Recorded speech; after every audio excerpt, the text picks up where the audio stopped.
La economía mexicana presenta en este momento signos de estabilidad. El tipo de cambio está en niveles adecuados, entre 18 y 19 pesos, y la inflación en los estándares previsibles. Sin embargo, de acuerdo con las estimaciones de organismos internacionales y de los centros de análisis financieros de la banca, Estados Unidos se enfrentará a una desaceleración que impactará de forma innegable el crecimiento económico de México. Estados Unidos podría crecer 1.8% en 2019, lo que supone un recorte de 7 décimas con respecto a 2018. Las previsiones para la economía nacional se mueven en el orden de entre 1.5 y 2.3%. Los pronósticos más alentadores dicen que creceremos un poco más que en 2018, pero la tendencia es ajustar la tasa a la baja. Esta semana el Fondo Monetario Internacional le quitó 1 décima de crecimiento a México, sobre todo por factores internacionales. Es una desaceleración de las principales economías del mundo, aunadas al alza en las tasas de interés. En el plano local, la estrategia de combate al robo de combustible ha dejado desabasto en ciudades importantes como Guadalajara, Morelia o León. Incluso ya hay reportes de ciudades del norte con problemas de abastecimiento. No sabemos si la falta de gasolina tendrá o no un impacto en el crecimiento económico. No son negativas las perspectivas económicas para 2019. Pero los nubarrones locales e internacionales son claros. El gobierno de López Obrador debe entender este contexto y detonar la inversión pública en los primeros meses del año. El gasto del gobierno es fundamental para contrarrestar algunos elementos preocupantes en el horizonte. También es fundamental propiciar la inversión privada y para ello la certidumbre es clave. Soy Enrique Tucen y comenzamos Cara a Cara. En esta mesa dialogan todas las ideas. Se genera la noticia y se dicen las cosas. Cara a Cara. La información clara y precisa en voz de sus protagonistas. Cara a Cara con Enrique Tucen.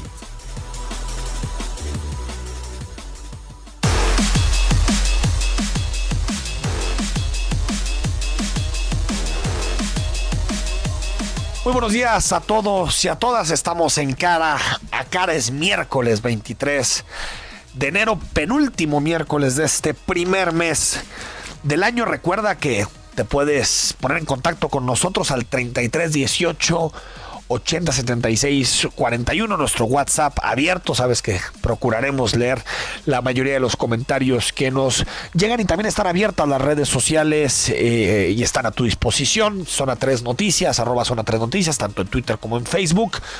O si quieres también contactarme a mi cuenta personal, @EFTousain con doble S. Estamos a tus órdenes para cualquier comentario, aclaración o pregunta. Se cumplen en este momento 3 semanas exactas de que inició la estrategia del gobierno federal para combatir el huachicoleo. Digamos, la segunda parte de la estrategia, que fue cerrar los ductos, porque López Obrador ha dicho que la estrategia como tal comenzó el 21 de diciembre, es decir, antes de la Navidad, y por lo tanto ya estaremos hablando de casi un mes de la estrategia de combate al huachicoleo y al robo de combustibles. Pero digamos, los efectos de la estrategia los empezamos a sentir a partir del 2 de enero, cuando el gobierno federal y Petróleos Mexicanos decidieron cerrar las 13 terminales de ductos que abastecen al centro occidente del país y al bajío de nuestro país, y que más o menos se consume el 20% del combustible del país, se distribuye a través de estas 13 terminales. El primero que se cerró de relevancia es la terminal que llega hacia zona metropolitana de Guadalajara, es decir, hacia El Salto y hacia Zapopan. Fue la primera que se cerró el 2 de enero y sabemos que esa decisión que tomó el gobierno federal ha impactado sobre todo en 3 ciudades de forma muy relevante: Guadalajara, León y Morelia. En estas 3 ciudades el abastecimiento de combustible no se ha restablecido desde esa fecha. Cambian los porcentajes según el día, pero en realidad sabemos, y lo vemos todos los días en las calles de esta metrópoli, que no está restablecido el servicio por completo. Es decir, que en este momento las filas siguen siendo muy largas. Es una incógnita saber a dónde van a llegar las pipas, cuáles son las estaciones de gasolina que están abiertas. Por lo tanto, digamos que las afectaciones en el centro, bajío y occidente del país siguen presentes. En la Ciudad de México, el gobierno federal, el gobierno de México, tomó la decisión de abarrotar casi de combustible a la capital del país. Por lo tanto, el fin de semana pasado, sábado y domingo, pues ya los capitalinos, los habitantes de la Ciudad de México señalaban que veían una normalización casi plena del abastecimiento de combustible en la capital de nuestro país. Y la otra ciudad fundamental en materia económica y en materia de dinamismo comercial y de dinamismo financiero es Monterrey. Monterrey, si bien se había mantenido al margen de las afectaciones, sobre todo porque se abastece casi directamente de los Estados Unidos de las refinerías de Texas, pues ya hay reportes, los escuchamos entre lunes y martes, algunos reportes de filas que se empiezan a formar en Monterrey, por lo tanto sería de las ciudades importantes del país la tercera en verse afectada. Todavía los señalamientos no son tan profundos, no son tan tal vez graves como se hacen en la ciudad de Guadalajara, pero también empieza a haber algunos focos rojos o amarillos que se prenden en esta ciudad del norte del país. La respuesta del gobierno federal ha sido dar algunas informaciones en las ruedas de prensa matinales, dar algunos datos, sobre todo el director de Petróleos Mexicanos, Octavio Romero Oropesa, el lunes dio algunos datos con relación al ducto Salamanca-Guadalajara, que se ha abierto en 3 o 4 ocasiones, que muchas veces se ha tenido que cerrar por las perforaciones que se detectan en los kilómetros, muchísimos kilómetros que hay de Salamanca a los 2 centros de abastecimiento y las terminales de abastecimiento en zona metropolitana de Guadalajara. Pero el discurso, la narrativa del gobierno de México ha sido la misma. Pedimos sacrificios, la gasolina se restablecerá pronto en las principales ciudades del centro occidente del país. Y hay que dejarlo en claro, no hay una baja de las importaciones, incluso todavía revisaba hoy por la mañana el número de barriles que en este momento México está importando de gasolina, no hay un número menor, hubo una baja menor a finales de diciembre e inicios de enero por todos estos buques que estaban tanto en el Pacífico como en el Golfo de México esperando desembarcar y por lo tanto digamos, reactivar el flujo normal de crudo y de gasolina que llega a las refinerías externas al país, pero en términos reales, para quien lo dice, no es un problema ese. Sí hay un problema de refinación en Salamanca, sí hay un problema con la logística de abastecimiento a través de pipas, pero no un problema de importaciones, y eso es importante señalarlo porque existen fake news, noticias en redes sociales que se mueven, que lo que decían es que el grave problema era que México estaba importando menos y que no se habían ratificado los convenios y los contratos de la administración anterior, cosa que no es cierto, es decir, no tiene nada que ver con el problema que estamos viviendo en este momento. Pero para tales sacrificios, ¿qué resultados en este momento puede presumir el gobierno de México luego de 3 semanas de cierre de ductos y de combate al huachicoleo en el país? Bueno, de entrada, 1,800 carpetas de investigación abiertas. Esta es la última cifra que tenemos de parte del gobierno de México, es decir, hay 1,800 delitos que están siendo investigados vinculados al robo de combustible. No sabemos estas carpetas de investigación si son funcionarios de pequeño nivel, si son bandas del crimen organizado, si son ciudadanos muy específicos. No conocemos las entrañas, digamos, de las carpetas de investigación, pero este es el dato que ha dado el gobierno de México: 1,800 carpetas de investigación abiertas por huachicoleo. Funcionarios de alto nivel, 5 han sido los señalados. El más importante, el encargado de seguridad de Petróleos Mexicanos, que es fundamental porque tiene que ver con el monitoreo y con la conservación de los propios ductos. Por supuesto que están puestas las denuncias y quien se tiene que meter a analizar a fondo es la Fiscalía General de la República. De acuerdo a las mismas cifras que da el gobierno de México, ha habido ahorros hasta el 90% en el robo de combustible, es decir, que nada más se ha perdido el 10%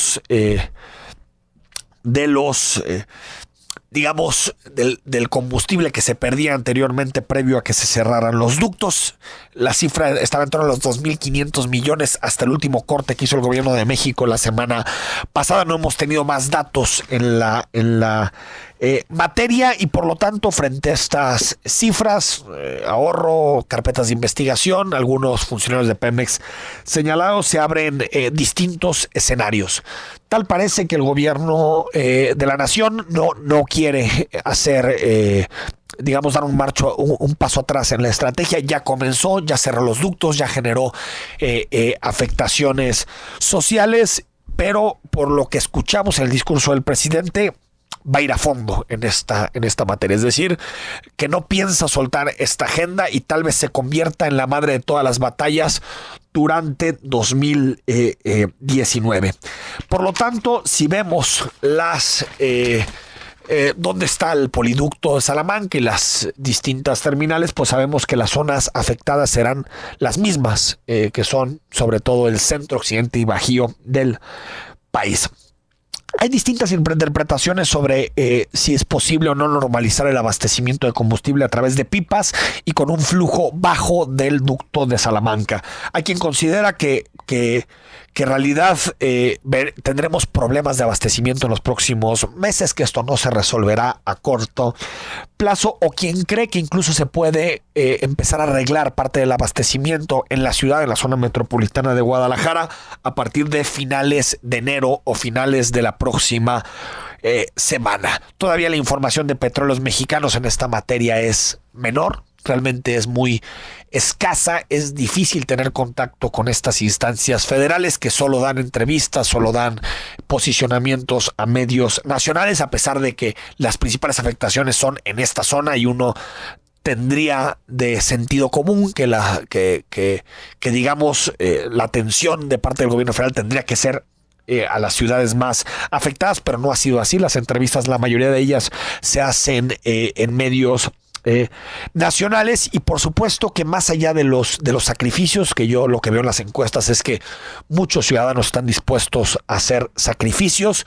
Creo que es fundamental tener certidumbre sobre los días en que se empiece a restablecer el suministro de gasolina, porque no solamente es de alguien que se quiere ir a cenar o quiere tener su tanque lleno, sino también estamos hablando de afectaciones muy duras al sector económico. Casi todos los sectores restauranteros, empresas comerciales empiezan a señalar que tienen pérdidas importantes en la materia. Por lo tanto, la certidumbre es fundamental, y creo que es importante decirlo que se tiene que desmontar la trama completa. Si López Obrador ya entró a este tema, si entró de fondo, si hemos visto casos tan dramáticos como el que ocurrió en Hidalgo, la tragedia que se llevó la vida de más de 90 personas, pues ahora yo creo que lo que debemos de exigir en términos reales a la presidencia de México es que llegue hasta el fondo, determine quiénes son los responsables y nos diga quién se ha encargado y quién ha coadyuvado, quién ha sido cómplice del saqueo de petróleos mexicanos y por lo tanto de la riqueza nacional en los últimos años, en las últimas décadas. ¿Quién cerró los ojos? Si Peña, si Calderón. ¿Quién cerró los ojos frente a esto que se convirtió en un problema ya no solo de seguridad pública, sino también de seguridad nacional? Vamos al corte. Al regreso hablamos con Luis Guzmán sobre la agenda de diversidad. Más adelante Augusto Chacón, director ejecutivo de Jalisco. ¿Cómo vamos?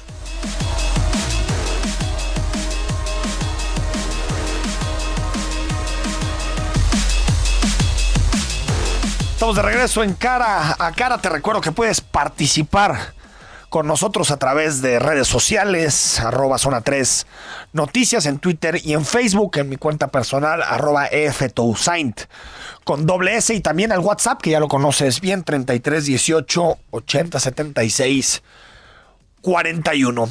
Siempre hay debates abiertos sobre la igualdad en nuestras sociedades. El gobierno de Enrique Alfaro ha apostado por un modelo en materia de combate a la desigualdad, que es transformar los institutos que conocíamos de distintos temas, de distintas agendas que tengan que ver con mujeres, comunidades indígenas, migrantes, jóvenes, pues transformarlas o subsumirlas todas en una sola secretaría, que le llaman la Secretaría de Igualdad Sustantiva. Esto ha generado discusiones de todo tipo. Tal vez las más organizadas son las de las mujeres, que señalan que el riesgo de subsumir la agenda de mujeres en una Secretaría de Igualdad, y por lo tanto que haya una subsecretaría, podría llegar a invisibilizar los temas relacionados con la igualdad de género en nuestra sociedad. Pero también hay más temas, por ejemplo, los de la diversidad.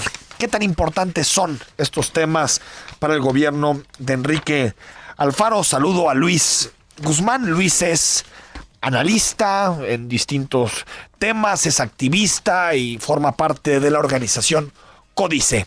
Luis, ¿cómo estás? ¿Qué tal, Enrique? Muy bien, muchas gracias.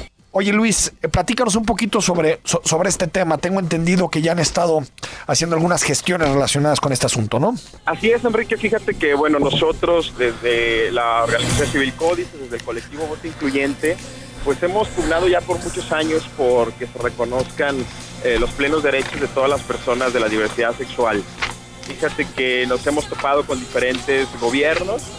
No somos nuevos en esto. Sí. Nos tocó pues trabajar con el PAN, trabajar ahora con el PRI y ahora en este nuevo gobierno que comienza el Movimiento Ciudadano, pues tenemos muchas expectativas, muchas de ellas son buenas. Reconocemos que el gobernador Enrique Alfaro desde campaña tuvo a bien anunciar que iba a haber acciones en favor del reconocimiento de derechos y de la inclusión, pues de la cual hemos sido víctimas por mucho tiempo, ¿no? Donde no se nos abre espacios, donde se nos señala y discrimina por nuestra orientación sexual o identidad de género. Y creemos que ahorita es el momento en que el gobierno puede emprender acciones, pero acciones concretas y acciones reales que modifiquen la vida de pues sobre todo las personas que viven esta exclusión. Oye, Luis, ¿qué sabes tú de la Secretaría de Igualdad Sustantiva y qué tan importantes van a ser los asuntos de la diversidad al interior de esta Secretaría? Mira, la semana pasada tuvimos una primera reunión que se nos convocó de parte de la Secretaria de Igualdad Sustantiva, Fela Pelayo, en donde se nos presentó cuál iba a ser el modelo de esta nueva Secretaría de Igualdad Sustantiva, ¿no? Se nos explicaron cuáles son los temas que van a abordar, entre ellos el de diversidad sexual. Se nos presentó al que va a ser el director de esta nueva dirección de inclusión a la diversidad sexual, pero para nosotros todavía no nos quedó muy claro qué es lo que se va a hacer. Si bien se nos presentó el modelo, cuáles eran las diferentes direcciones, cómo querían trabajar, pero no se nos dijo nada en concreto y eso es algo que nos preocupó, porque bueno, fue esto un poco más de un mes de que entró el gobierno y nosotros esperábamos ver un plan concreto de acciones, que si bien sabemos que desde el gobierno del Estado no se pueden modificar las leyes, sí, le toca al legislativo, sí, algo que por muchos años hemos estado... Bueno, pero tiene mayoría el gobernador, puede impulsar cosas, ¿no? Para nosotros también debería de incluir esas acciones concretas, pues enviar iniciativas al Congreso, iniciativas pues de alguna manera que pudieran ser preferentes. Ya sabemos que no existe la figura en sí, pero sabemos el peso que tiene que el gobernador claro, envíe una iniciativa como la que mandó el día de ayer para esta desaparición de algunos institutos como el Jalisciense de las Mujeres y el Instituto de Asistencia Social. Sabemos que los diputados y diputadas del Movimiento Ciudadano tienen esta mayoría y que de alguna manera pues hay ahí una conexión con el Poder Ejecutivo y que si los cambios quieren realizarse de fondo y de manera concreta y bien, pues se pueden hacer en conjunto. Para nosotros lo que nos preocupa ahorita, Enrique, es que no vemos ese plan de acción. Se nos invitó a mesas de trabajo, a volvernos a reunir para que aportemos ideas y creemos que nosotros ya no estamos en un momento de seguir perdiendo el tiempo en mesas de trabajo, de seguir aportando pues nuestro tiempo y todo nuestro entusiasmo que por mucho tiempo lo hemos hecho, sino que creemos que es momento de que el gobierno debe hacer acciones concretas y de decirnos exactamente qué programas, qué proyectos tienen para este sector de la diversidad, que pues la verdad formamos parte de la población más discriminada en este país. ¿Qué tipo de, a ver, en términos del Ejecutivo como tal, y ahorita si quieres pasamos, Luis, a la agenda legislativa, en términos del Ejecutivo como tal, ¿qué prioridades tendría que ver la administración pública estatal? ¿Qué errores notaron ustedes en el pasado en su relación con los grupos de la diversidad que de alguna manera tendrían que ser corregidos en esta administración? Mira, desde que nosotros detectamos diferentes aspectos que desde el Poder Ejecutivo se pueden realizar sin necesidad de modificar leyes. Una de ellas, Enrique, es la plena inclusión en los espacios educativos, ¿no? El gobernador del estado, desde la Secretaría de Educación, puede comenzar a incluir la educación en diversidad, que ya se aborda desde el Plan Educativo Nacional, pero que en el estado de Jalisco se ha visto acotado porque hemos venido de secretarios de educación o de gobiernos muy conservadores y no se atreven a realmente explicarle a los niños desde la educación básica, primaria, secundaria, pues que existe la diversidad, la educación en sexualidad, que eso es muy importante, porque entonces cuando los individuos crecemos tenemos mucha desinformación, muchos tabúes, y eso hace que tengamos muchos problemas a la hora de aceptar a las personas que no son heterosexuales. Otro punto, Enrique, este es el tema del empleo. Desde la Secretaría del Trabajo y Previsión Social se puede trabajar en proyectos productivos específicos para personas que no tienen opción de acceder al empleo, como las personas trans. Sí. Son las primeras excluidas a la hora de que van y piden un trabajo, y cuando no concuerda su identificación con su aspecto físico, pues son completamente excluidas y ni siquiera les dan la oportunidad de mostrar su capacidad o de entrevistarlas, ¿no? Por ahí tenemos también otros temas, Enrique, como el tema de la seguridad. Creemos que es muy importante que desde la Fiscalía del Estado de Jalisco, desde la Policía Estatal y también las municipales, se pongan en marcha protocolos específicos para la atención de las personas. Seguimos siendo víctimas de extorsión en las calles, seguimos siendo víctimas de que a la hora de que llegan muchos de nuestras compañeras y compañeros ante el Ministerio Público, pues son revictimizados, se les culpabiliza por tener una orientación sexual de lesbiana, de gay, de trans, y eso debe de cambiar, Enrique. El respeto a los derechos humanos tiene que venir desde las propias instituciones del gobierno. Por lo que te entiendo, Luis, es ahí sí una agenda transversal, es decir, en cada una de las instancias del Ejecutivo se puede hacer algo por mejorar la relación del gobierno con la diversidad y con distintos grupos, ¿no?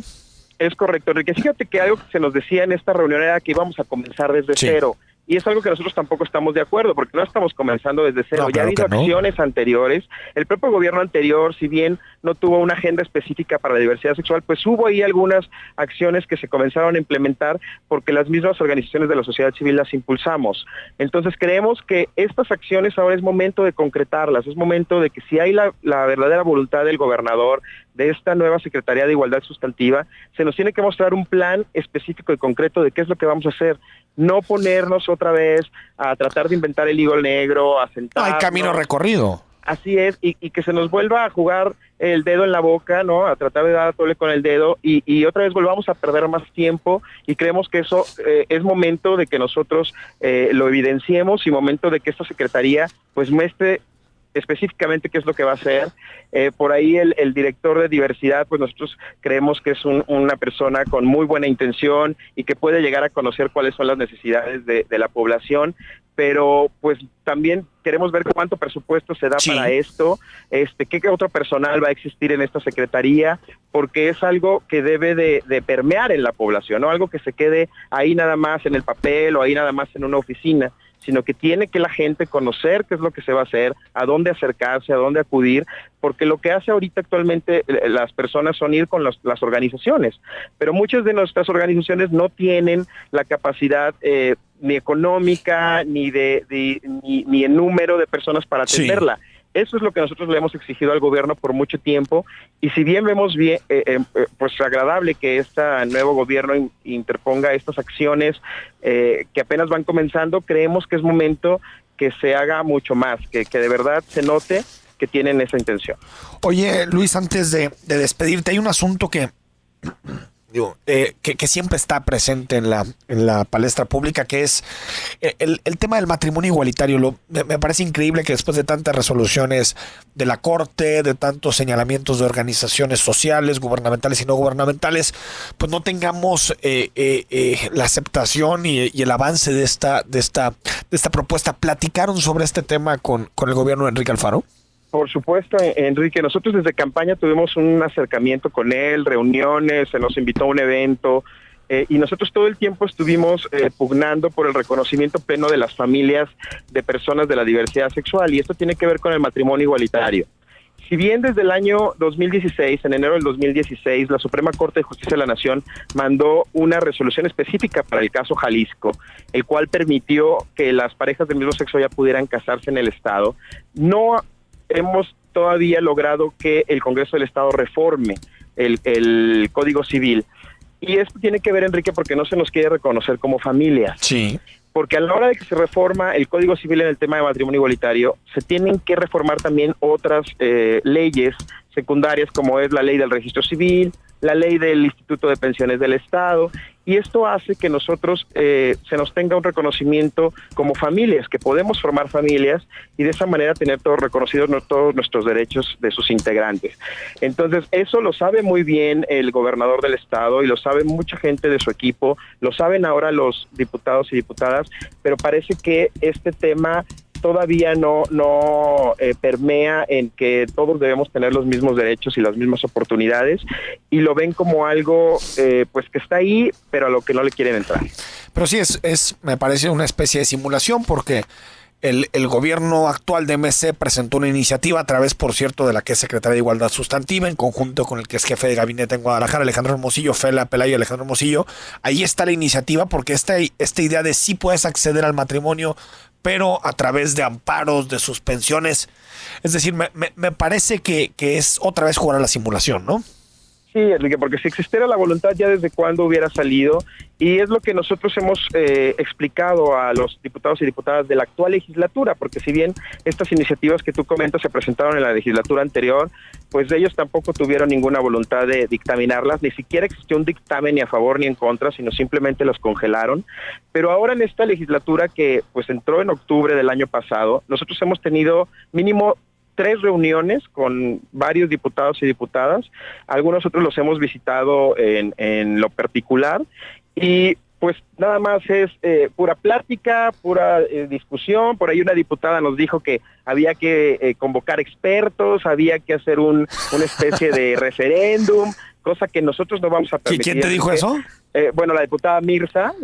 Que hacer un referéndum. Ella comentaba que había que citar expertos, que había que preguntarle a la gente, que había que hacer foros y discusiones, y eso es algo que nosotros hemos hecho mínimo por 10, 15 años, y que ya no queremos que haya más mesas, haya más foros, haya más discusión, sino simplemente que se reconozcan nuestros derechos. Luis Guzmán, pues suerte. Ahora sí que parece que hay batallas que nunca concluyen, pero bueno, suerte en este tema, y estaremos atentos, por supuesto, de sus posicionamientos. Gracias. Gracias a ti, Enrique, por todo el apoyo. Ahí está, Luis Guzmán, que bueno, pues otra vez este tema, yo digo, ya hay una resolución de la Corte, ya dijo la Corte que es inconstitucional que el matrimonio se delimite a parejas heterosexuales. Ya hay que terminar este tema de una vez, que avancen las legislaciones y se acabó. No es el fin del mundo, no va a pasar nada. Es solamente apuesta por que todos tengamos los mismos derechos. Vamos al corte, seguimos en Cara a Cara.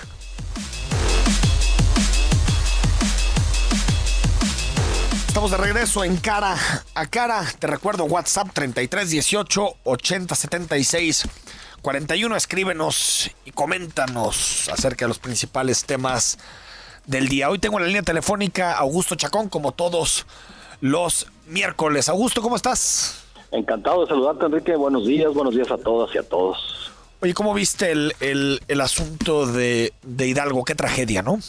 Una tragedia terrible y más porque hasta cierto punto me parece, Enrique, era un tanto previsible, sí, dado que el combate tenía 3 semanas y que ya se sabía en dónde estaban los problemas principales de la extracción de combustible, y hasta ciertas actitudes de la población alrededor de esto, pues aún así la fuerza presente ahí era mínima, imposible de contener a la turba, y así tenemos una de las exhibiciones más contundentes de la relación de la gente con el Estado.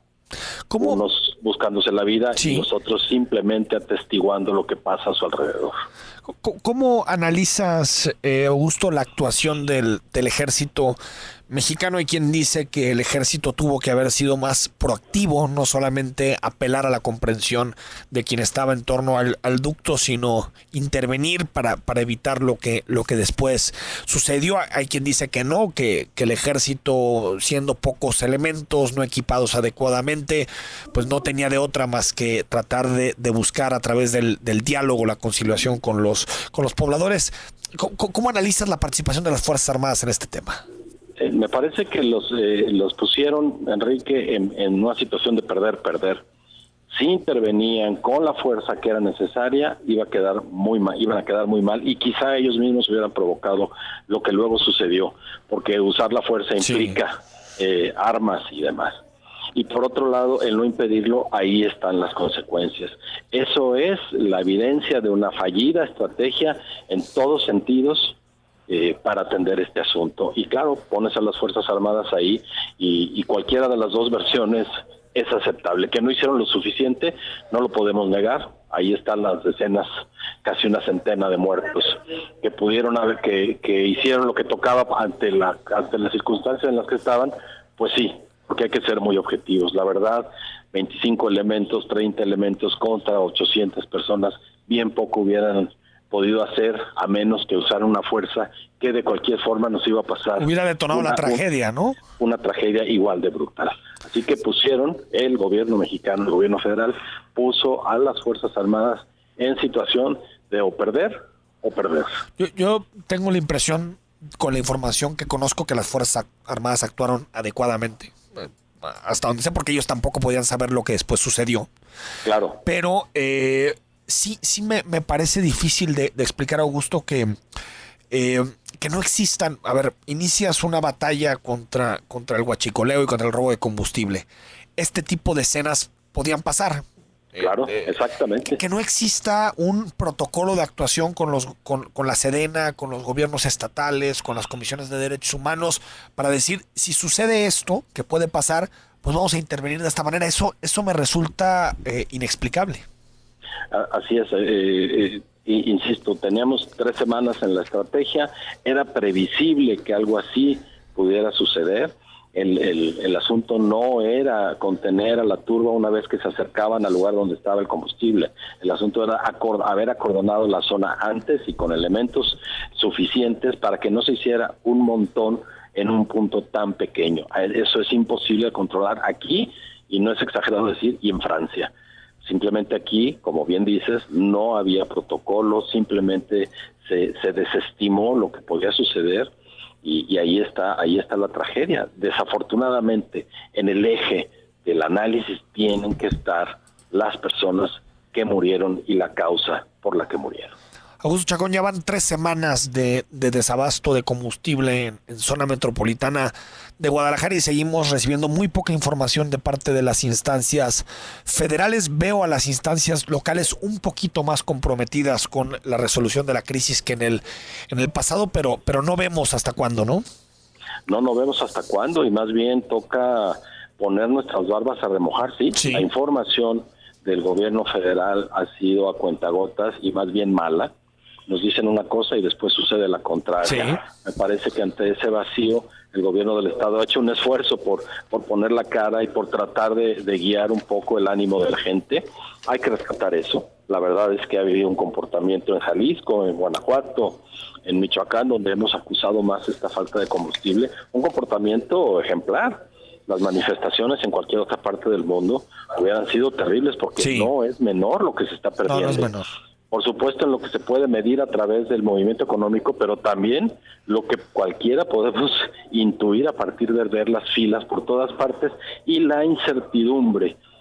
¿Cuándo? ¿Qué va a pasar? ¿Y para qué? Porque todavía no vemos los resultados que estamos esperando en términos de combate a la corrupción, es decir, aprehensiones, congelamiento de cuentas más grandes, etcétera, etcétera. Así que sí, el vacío de información es grande. Y me parece que lo podemos unir muy bien a lo que pasó en Tlahuelilpan. Ahí también el mismo gobierno federal, para actuar, no usa su propia información, o lo que es peor, quizá no la tiene. 2-3 temas antes de despedirte, Augusto. La extinción del Instituto Jalisciense de las Mujeres. Ya llegó la propuesta de Enrique Alfaro al Congreso.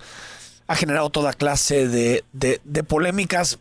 Desde tu punto de vista, como un activista ciudadano, ¿cómo ves esta idea de subsumir el Instituto Jalisciense de las Mujeres en una subsecretaría que esté vinculada a la Secretaría de Igualdad? Bueno, de entrada nos tenemos que atener a la opinión de las mujeres que han estado inmersas en esto. No lo ven bien. En segundo plazo, el verbo que usaste es ideal. Subsumir es poner debajo de. El Instituto de las Mujeres, como lo conocíamos, tenía una interacción directa con el gobernador, era el rango jerárquico que tenía, y eso hacía que pudiera tener acceso a tratados y convenios internacionales que ponían el asunto de las mujeres en lo más alto del interés público. Ahora el gobierno, con esta reestructura en la que está empeñado, considera que es más oportuno hacerlo de este modo. Tan lo considera así que ya mandó la iniciativa al Congreso. Me parece que hay que atender las quejas de quienes son especialistas en esto, particularmente las mujeres, pero al mismo tiempo tenemos que decir qué es lo que esperamos que suceda con la vida de las mujeres en el Estado y que tiene que empezar a suceder ya, y si esta estructura se los va a dar, pues bienvenida. Pero de entrada la duda está puesta a partir de lo que las especialistas dicen. Pero tenemos que actuar también en función de los resultados: violencia, inclusión, salarios menores, etcétera, etcétera. Todo ese etcétera que las mujeres padecen en Jalisco, en Guadalajara particularmente, y que en efecto no ha mermado mucho ni con el Instituto de las Mujeres. Hace unos días, Augusto, el coordinador de la bancada de MC en el Congreso, Salvador Caro, dijo que iban a citar a comparecer al Congreso al fiscal anticorrupción. Y me preocupan dos cosas en torno a este tema. La primera, que a través del discurso político se vaya minando la credibilidad del fiscal anticorrupción, cuando estamos hablando que pues tiene poquito más de un año de haber asumido funciones y que tampoco ha tenido todas las condiciones necesarias. Y segundo, que la agenda anticorrupción y la agenda de la Fiscalía en general se vuelva como una especie de agenda partidizada y política. No sé qué opinas, Augusto, en torno a este tema de la Fiscalía anticorrupción y que los diputados llamen a comparecer a Gerardo de la Cruz. Bueno, de entrada, es una atribución de la representación popular que se ha ejercido muy poco. También cabría leer que es un acercarse al fiscal, quizá para ver qué está haciendo, quizá para tener una especie de control respecto al sistema estatal anticorrupción. Lo que también hay que reconocer es que el fiscal anticorrupción, en realidad, operación a fondo ha podido empezar hasta hace muy poco. Sí. Y que además por esa laguna legal tuvo que enfrentar o ha tenido que enfrentar asuntos que no competen estrictamente al combate anticorrupción. Me parece que es momento de cuidar, sí, al fiscal, pero sobre todo al sistema. Lo que creamos para la anticorrupción fue un sistema, es decir, mecanismos para la interacción de las distintas instancias en los tres poderes que permitan entender cómo opera la corrupción en un sentido sistémico y no solo la persecución exclusiva de corruptos, que sí es importante, pero necesitamos entender el todo. Así que lo que el Congreso debe tomar en cuenta es que al citar al fiscal anticorrupción, en realidad está citando al sistema anticorrupción en una de sus partes más visibles. Si bien sabemos por la dimensión de la corrupción aquí y en todo el país, que no es la actuación de un héroe lo que va a inhibir que esto suceda. No podemos entrar en Gerardo de la Cruz el tema. Por eso insisto en que lo que creamos es un sistema y hay que evaluarlo como tal. Veamos de qué se trata esta comparecencia. Me parece que el fiscal tiene suficientes elementos para salir adelante de cualquier comparecencia, porque ha actuado conforme a derecho, ha actuado desde la honestidad que lo caracteriza y tiene una representación importante de la sociedad. Sí, pero sí he visto un poco de presión en medios, en declaraciones, Augusto, que también minan la autonomía y la autoridad del fiscal anticorrupción. Por supuesto que no hay que estarlo protegiendo en un frasco, que no lo toque nadie, que no se diga nada, ¿no? Pero también creo que, y no sé si es parte del comité de participación, si es parte de quién en el sistema anticorrupción, que tiene que poner un plazo determinado. Es decir, las tramas de corrupción no se resuelven en un mes, en 2 meses o en 6 meses. En muchos países duran 7, 8 años en desmontarlas por completo, y creo que a veces está el juego y que es muy fácil frente a la tribuna de decir: fiscal anticorrupción, llevas 1 año y no has metido a nadie al bote. Y eso creo que son declaraciones irresponsables que generan desprestigio social y que de alguna forma van minando la poca o mucha capacidad institucional que se ha construido en Jalisco en los últimos meses, ¿no? De acuerdo contigo, y es terrible que estemos percibiendo eso, porque quizá la memoria de algunos es muy corta. Sí. Gerardo de la Cruz en esa posición y el sistema anticorrupción completo fue una construcción social y política, por supuesto. Sí. Pero a final de cuentas fue abrazada por muchísimos grupos y personas de la sociedad civil, por medios de comunicación, por instancias académicas, inclusive por los poderes del Estado, y le tenemos que dar tiempo y sobre todo, en lo que haces énfasis, no podemos estar minando su credibilidad a partir de una comparecencia que no parece apuntar. Que sea partidizada y que digan, exacto. Es que ya, el otro día, hoy se me fue exactamente qué diputado declaraba, pero decía, es que no ha metido el fiscal anticorrupción a nadie al bote. Pues es que ni siquiera es labor del fiscal anticorrupción meter a nadie al bote. O sea, es una confusión, como diciendo, el fiscal tiene que ir a agarrar a Antonio Cruces y meterlo a la cárcel por sus pistolas. Pues no es su responsabilidad. Su responsabilidad es armar buenos expedientes para que después un juez determine si va a prisión o no. Es decir, seguimos con esta idea muy justiciera de las instituciones, ¿no? Sí, de acuerdo. Y sobre todo también con esa idea de que es una persona la responsable de ese paquete inmenso, que en términos de dinero vale miles de millones de pesos, en términos de capital social es todo en el Estado, y queremos que una persona nos rinda cuentas cuando quienes les van a pedir cuentas tendrían que comenzar ellos y ellas mismas por ponerlas bien claras de frente a la gente. Insisto, lo que perdimos la comunicación con ya te recuperamos, Augusto, te perdimos, decía sí. Lo que tenemos que echar a andar es un sistema, no a una persona y ver si hace que todos salgamos por arte de magia o por obra de su potencia de la corrupción. Así que ojalá el Congreso del Estado no se enfrasque en una lucha para señalar a alguien y de esta manera quedarse con un espacio de control hacia un sistema que en realidad le pertenece a todos, al gobierno por supuesto y a todos, pero también a la gente, sobre todo a la gente. Ya lo platicaremos a profundidad en cabina, Augusto, pero sí, digamos, noto que el sistema anticorrupción a nivel estatal y nacional puede volverse insignificante. Es decir, no tener peso en la realidad porque no es una prioridad para el gobierno federal, para el gobierno estatal tampoco es mucha prioridad y por lo tanto si no existe responsabilidad de parte de la clase política y también de los ciudadanos para defender lo poco o lo mucho que se ha hecho, pues es muy fácil, adiós, pues con una escoba tirarlo todo a la basura. Sí, no nos podemos dar el lujo de que nos pase lo que vemos a escala del sistema nacional. Tenemos aquí un sistema más fuerte, justamente porque fue una construcción mucho más dialogada. Mantengámoslo, tiene muchas cuentas por rendir e insisto, no podemos únicamente someterlo a la personalización de sus personajes. Augusto Chacón, director ejecutivo de Jalisco, como cada miércoles, gracias y te mando un fuerte abrazo. Un abrazo para ti, Enrique, como cada miércoles y saludos a todos y a todas. Gracias, Augusto Chacón. Y es que a veces parece muy burocrático el asunto del sistema anticorrupción. Debo admitirlo, yo en algún momento, y lo he sido, crítico de la forma en que se ha estructurado, pero creo que las instituciones que nacen, el sistema que nace de todos estos esfuerzos anticorrupción, es mucho mejor a lo que teníamos antes. No es perfecto, no es el ideal, no es lo máximo del mundo, pero sí es mejor. Y creo que en términos reales debemos de saber que si queremos combatir la corrupción de forma efectiva, el camino es largo, tiene que ser despartidizado y se tienen que crear instancias competentes para la materia.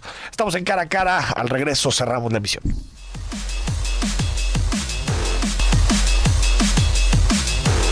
Estamos de regreso en Cara a Cara, gracias por habernos acompañado en esta emisión. Por cierto, seguramente te interesa, mañana estará con nosotros en Cara a Cara Bárbara Casillas. Ella es la coordinadora del Gabinete de Desarrollo Social.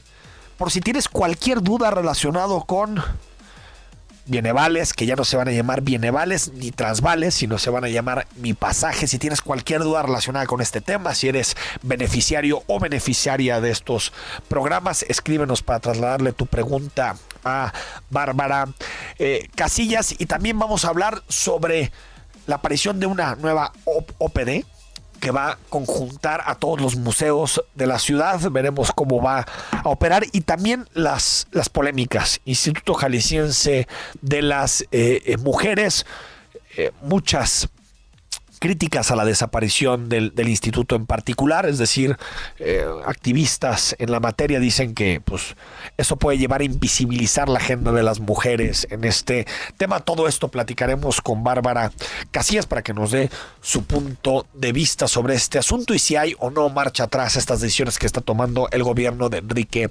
Alfaro.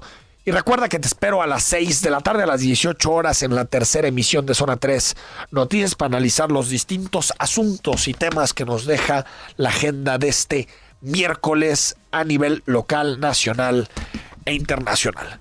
Soy Enrique Tucen y te espero a las 6 de la tarde en la tercera emisión de Zona 3 Noticias.